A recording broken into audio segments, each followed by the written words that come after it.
పేటలో అఖిల భారత ద్రోహ నిరసన దినాన్ని పాటించిన కార్మిక సంఘాలు మేజర్ పోర్ట్స్ మరియు డాక్ వర్కర్స్ ఫెడరేషన్ల నేషనల్ కోఆర్డినేషన్ కమిటీ పిలుపు మేరకు విశాఖపట్నం పోర్టు ఉద్యోగులు ఇండియన్ మేజర్ పోర్ట్స్ యాజమాన్యుల వేతన సవరణ విధానాన్ని నిరసిస్తూ బుధవారం పోర్టు ఏఓబీ ముందు ద్రోహ దినాన్ని పాటించి నిరసన తెలిపారు. Visakhapatnam harbour and port workers union AITUC గౌరవ అధ్యక్షులు జేవి సత్యనారాయణమూర్తి మాట్లాడారు.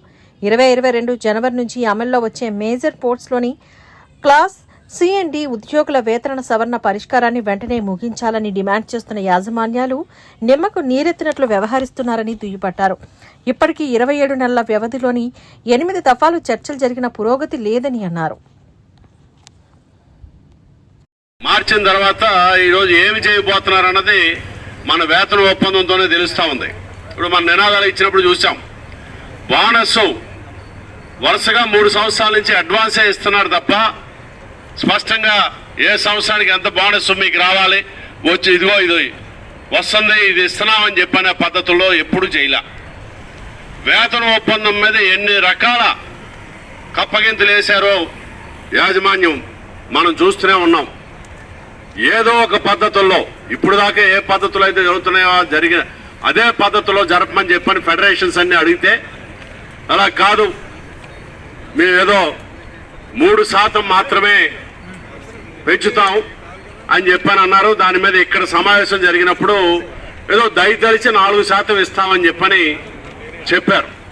అయితే 4% ఒక్క బేసిక్ మీద ఇస్తాం, డిఏని ఇప్పుడు దాకా ఉన్నటువంటి డిఏని బేసిక్లో మెర్జ్ చేయము, అది యథాతథంగానే కొనసాగుతుందనంటే ఇంతకన్నా ద్రోహం అన్నది ఇంకొకటి ఉండదు.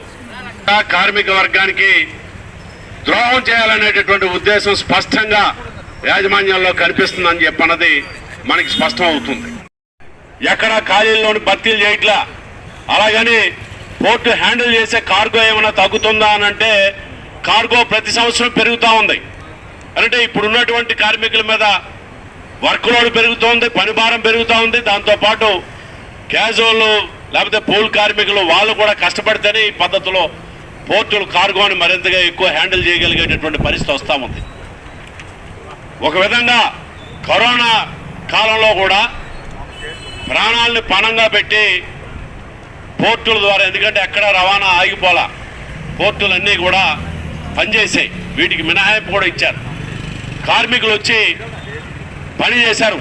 ఈ దేశం ప్రజలు వాళ్ళ మీద ప్రేమతో వాళ్ళ ప్రాణాలని వాళ్ళ ఆరోగ్యాల్ని పణంగా పెట్టి దానికి బోనస్గా ప్రభుత్వం ముందుకొచ్చి ఇంత బాగా మీరు ఒక కష్టకాలంలో ప్రపంచం అంతా కూడా ప్రపంచ మానవాళి ఒక తీవ్రమైనటువంటి సంక్షోభాన్ని, ఆరోగ్య సంక్షోభాన్ని ఎదుర్కొంటున్న సందర్భంలో పోర్టు కార్మికులు ముందుకొచ్చి తెగువగా పనిచేసినందుకు వాళ్ళకి అదనంగా ఇవ్వాల్సినటువంటి బోనస్ కానీ లేకపోతే ఇతరత్ర ఎక్స్గ్రేషియా కానీ లేకపోతే మంచి మెరుగైన వేతన ఒప్పందం కానీ చేయాల్సినటువంటి ఈ ప్రభుత్వం అలా కాకుండా ఏదో ఒక పద్ధతుల్లో పొమ్మనకుండా పొగబెట్టేటటువంటి పద్ధతుల్లో ఈరోజు వ్యవహరించేటటువంటి తీరు ఒక విధంగా పోర్టుల్లో పనిచేస్తున్నటువంటి కార్మికులకి తీరని ద్రోహం చేయడం తప్ప మరొకటి కాదు.